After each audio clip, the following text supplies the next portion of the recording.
Assalamualaikum warahmatullahi wabarakatuh. Sebelum masuk pada materi, saya akan memperkenalkan nama saya terlebih dahulu. Perkenalkan, nama saya Nurul Hidayah Baso dengan NIM L05122108 dari Prodi Pemanfaatan Sumber Daya Perikanan. Di sini saya akan menjelaskan sedikit mengenai tentang cephalopoda. Adapun pengertian cephalopoda. Cephalopoda berasal dari kata cephalus, kepala, dan poda, kaki. Jadi, cephalopoda adalah hewan yang memiliki kaki yang berada di kepalanya. Cephalopoda termasuk dalam moluska tingkat tinggi adalah memiliki mulut, mata, dan kaki dengan alat geraknya berupa tentakel, dan terdapat funnel yang berguna untuk melontarkan air ke berbagai arah. Cephalopoda memiliki bentuk cangkang yang beragam, ada yang lurus dan ada juga yang terputar. Ciri-ciri cephalopoda. Ciri-ciri utama cephalopoda adalah bentuk atau ukuran kepalanya yang mencolok, yang dikelilingi oleh lengan atau tentakel. Hewan dalam kelompok ini hanya eksklusif hidup di air laut, dan tidak ada yang mampu hidup di air tawar. Akan tetapi ada ditemukan di air payau. Sistem peredaran darah. Hewan ini juga merupakan satu-satunya moluska yang memiliki sistem peredaran tertutup, di mana darah terpisah dengan cairan di dalam rongga tubuh cephalopoda lainnya. Pada dasarnya, ialah hewan pelagis yang berenang dengan gaya dorong jet propulsion.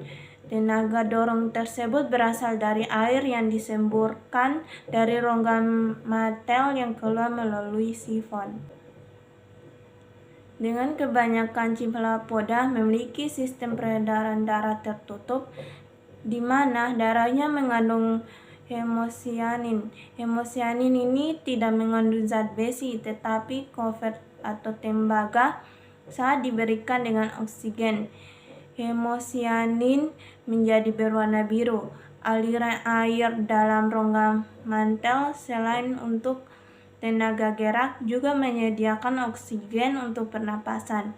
Contoh umumnya dioecious, di mana gonad terletak di ujung posterior dan selalu terjadi perkawinan. Cephalopoda memiliki sistem peredaran darah tertutup, yang berarti darahnya mengalir melalui pembuluh darah. Pada sistem peredaran darah terbuka seperti serangga, kerang, dan bekicot, darah tidak mengalir melalui pembuluh darah, namun mengenangi seluruh organ.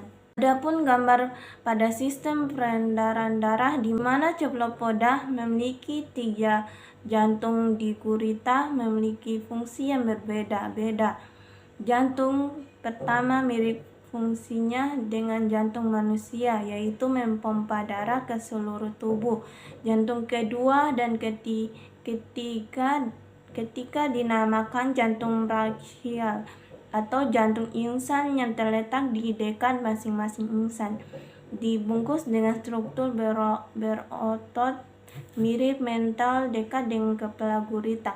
Mental ini juga membungkus organ lain seperti organ pencernaan dan juga organ reproduksi. Sistem peredaran darah pada gurita juga tidak jauh berbeda dengan peredaran pada manusia, di mana darah yang tidak mengandung karbon dioksida kembali ke jantung utama, kemudian dipompa menuju 2 jantung brachial, menuju pembuluh darah kecil pada kedua insan agar terjadi pertukaran antara karbon dioksida dan oksigen di sana.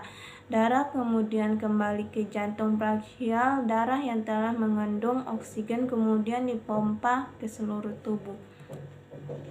Adapun contoh-contoh cephalopoda. Yang pertama itu ada Nautilus pompilius, biasa disebut dengan Nautilus. Yang kedua itu Sepia officinalis, biasa disebut dengan sontong. Yang ketiga itu ada Ipleimanberry, yang biasa disebut dengan cumi-cumi ekor pendek. Yang keempat itu